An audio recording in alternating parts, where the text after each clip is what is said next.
भारत के tech sector में हो क्या रहा है, चलिए लेटेस्ट नतीजों पर एक नजर डालते हैं। हेडलाइंस तो कुछ मिली जुली हैं, लेकिन असली कहानी तो कुछ और ही है। 2025 के आखिर तक भारत की डेटा सेंटर कैपेसिटी इतनी हो जाएगी, ये एआई और क्लाउड की वजह से हो रहा है। इनके हालिया नंबर्स इस ट्रेंड की एक दिलचस्प झलक देते हैं, पर ये थोड़े कंफ्यूजिंग भी हो सकते हैं। तो पहले अच्छी खबर, दोनों कंपनियों का रेवेन्यू ग्रोथ काफी स्ट्रांग रहा, मार्केट की उम्मीद से भी ज्यादा। लेकिन पहेली ये है, ज्यादा रेवेन्यू के बावजूद उनका प्रॉफिट उम्मीद से काफी कम रहा। तो अगर रेवेन्यू बढ़ रहा है, तो फिर प्रॉफिट में इतनी तेज गिरावट क्यों आई? जवाब है वन टाइम एडजस्टमेंट्स में। मतलब कुछ ऐसे खर्चे जो बस एक ही बार होते हैं। जैसे HCL टेक के प्रॉफिट पर नए लेबर कोड की वजह से लगभग 1000 करोड़ का असर पड़ा।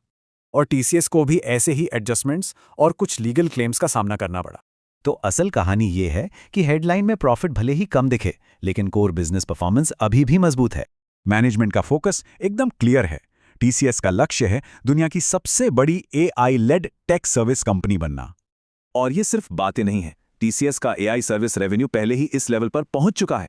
IT कंपनियों की AI में यह जबरदस्त ग्रोथ ही डेटा सेंटर्स की भारी डिमांड पैदा कर रही है।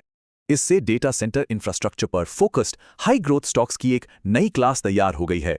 इन कंपनियों के वैल्यूएशन में बहुत बड़ा अंतर दिखता है, जो मार्केट की अलग अलग उम्मीदों को दिखाता है। हाई पी रेशियो का मतलब है कि इन्वेस्टर्स को फ्यूचर में स्ट्रांग ग्रोथ की उम्मीद है। ये ग्रोथ अपॉर्चुनिटीज हैं, वैल्यू प्ले नहीं। तो बड़ा सवाल यही बना रहता है, क्या ये हाई वैल्यूएशन वाकई में हाई पोटेंशियल को दिखाता है? एक साल के अंदर आपके घर पर पैसों की बारिश होगी। AI चैनल को सब्सक्राइब करें, लाइक और शेयर करें। तो लाइक करें, शेयर करें और हमारे चैनल को सब्सक्राइब करना न भूलें। और नए अपडेट के लिए बेल आइकन जरूर दबाएं।